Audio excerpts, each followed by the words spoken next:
8 sa 10 heinous crime sa bansa, yung suspect nakadroga. Maraming walang kasalanan at napagbibintangan lang. Gobyerno ko, hindi mo ko kayang banggain.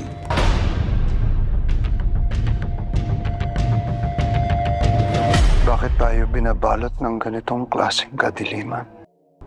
Muling binubuksan ng Drug War, A Conspiracy of Silence, ang isa sa pinakakontrobersyal na kabanata sa kasaysayan ng Pilipinas. Dahil ngayon, tampok ang ikatlong episode ng nasabing 6-part limited series.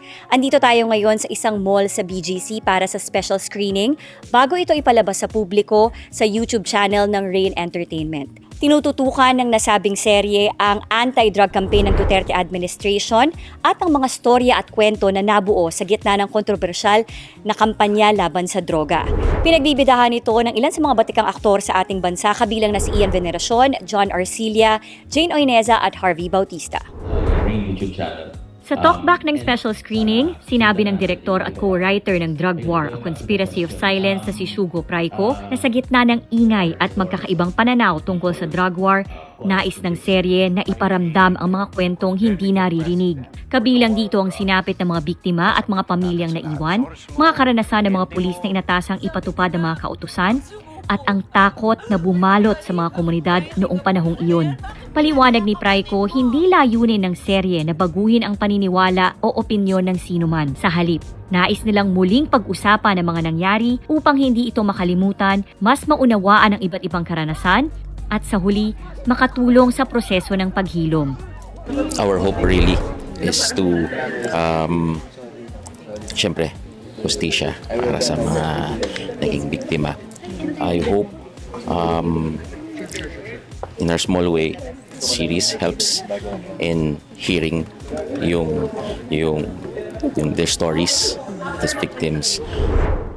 Ibinahagi naman ng co-writer ng serye na si Jonathan Guillermo na bagamat puspusan ang kanilang research sa pagbuo at pagbibigay buhay sa mga karakter, may ilang eksenang kinailangan pa nilang i-tone down. Paliwanag niya, sa ilang pagkakataon, mas matindi pa ang mga tunay na pangyayari kaysa sa kayang ipakita sa serye. Isa sa mga halimbawa nito ay mapapanood sa ikatlong episode kung saan ang isang karakter na hango sa kwento ng isang nagtitinda ng gulay ay nagkunwaring patay upang makaligtas.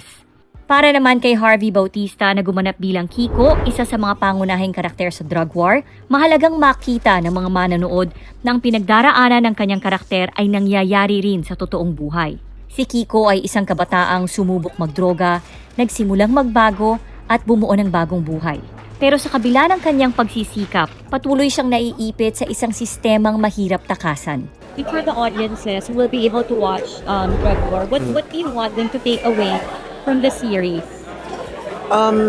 Empathy. That's, you can watch the show with a political perspective or human perspective where you just want to watch the stories of these human beings. Kasi that's what the story is essentially. If you remove all the politics and the drug war marketing and all that, it's about human beings who are trying to survive in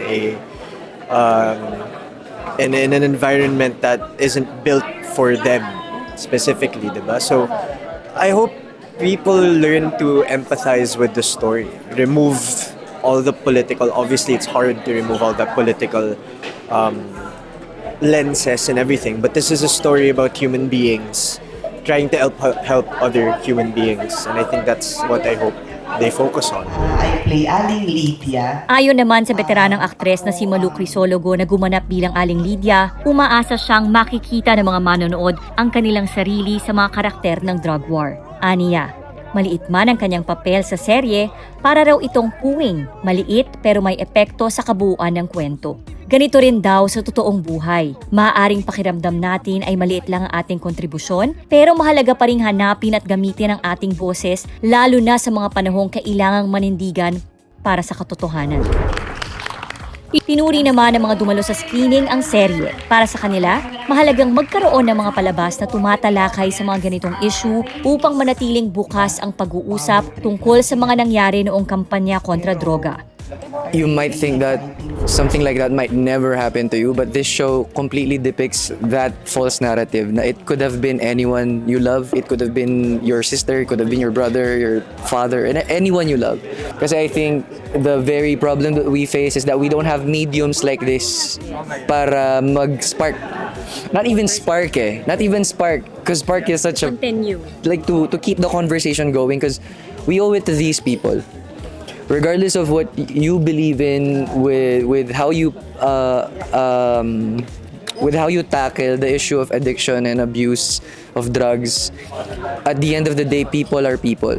Masarap sa pakiramdam yung meron tayong isang Kiko isang character na Kiko na pinaglaban niya po yung dapat na kahit na late na, at least gusto niya malaman yung katotohanan. Sa buhay natin, kailangan natin malaman ng katotohanan. So yun lang, laban na ng laban. Dapat laging manaig ang katotohanan. Mapapanood ang Drug War Conspiracy of Silence tuwing Huwebes alas 8 ng gabi sa Rain Entertainment YouTube channel. Ako si Stephanie Kiko para sa Nation on the Move.